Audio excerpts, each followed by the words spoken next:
Hey guys, so the final video of the Bosch refrigerator that I have, the reason why it's the final video and the last update I'll give from it is because after about 8 or 9 months, Bosch finally agreed to accept a buyback for the refrigerator.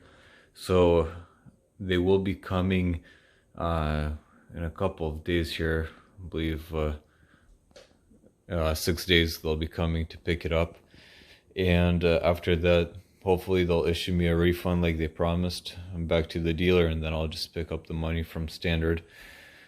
But I mean, 9 months of arguing with them back and forth, and having the technicians come out, and the beeping going off every night, multiple times. Just the stress and the overwhelming problems that happened during the time period is not acceptable. 9 months to come on, really. But here's my final review of the fridge. It's still as bad as it was before. As you could see, it says alarm off right there, and that's going off because the alarm's on, but it's silenced, and it's showing that my temperature is set to -7 in the freezer Fahrenheit. And if we push alarm off, it shows the actual temperature of 27 degrees. So as you see, it's quite a bit off, but the refrigerator is 37 degrees. And I believe over here, it's actually in super mode, because a regular mode, it wasn't working. It wasn't working at all, so we had to put it into super mode. Going to the freezer, as you could see, berries melted in there, and ice is just one huge block. Even though I keep dumping it out about once a week, it gets up to about this much, and it's a huge block of ice. A few things about the face here. The face, it gets a lot of fingerprints.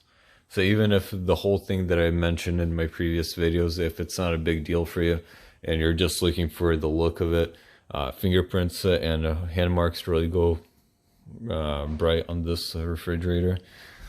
I don't know if you'll be able to see any of these scratches here, but if you have rings or anything like that, it absorbs a lot of the scratches on this metal finish.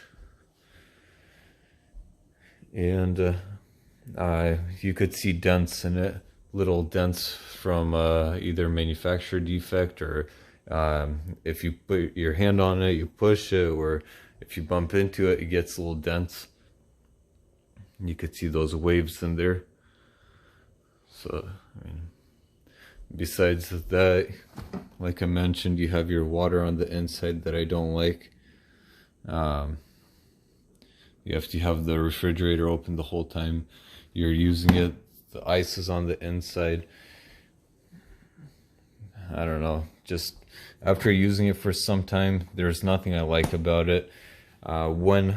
If you look at these options right here, you got fish and meat for 29 degrees, that's below freezing.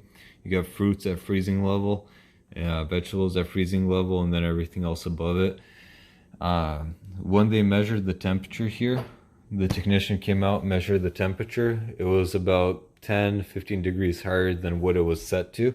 And their excuse is that this is not made to be like a full sealed refrigerator freezer. It's just a small compartment to keep your things cool. So I mean, even if you put some fish in there at 29 degrees, it's gonna keep it cool. Don't expect a freezer, which is really ridiculous. But everything from head to toe about this refrigerator was a disappointment. I mean, I don't like any of it. The only thing I thought looked cool was the design, but even after a while, the design, it doesn't compensate for anything here. But yeah, that's the final review. Finally got approved for a refund, so they'll be taking it back in a few days here. I did have to wait for about 3 weeks for this appointment that's happening in a few days.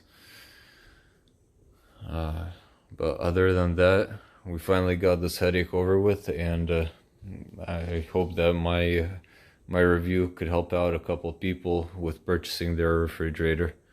I'm not gonna put up the beeping sound in this video. I put it up in the past two videos, so if you want to see it, you could check it out there. But it does make a beeping noise that's really annoying, and you have to turn it off whenever it does go off, which goes off a few times a night.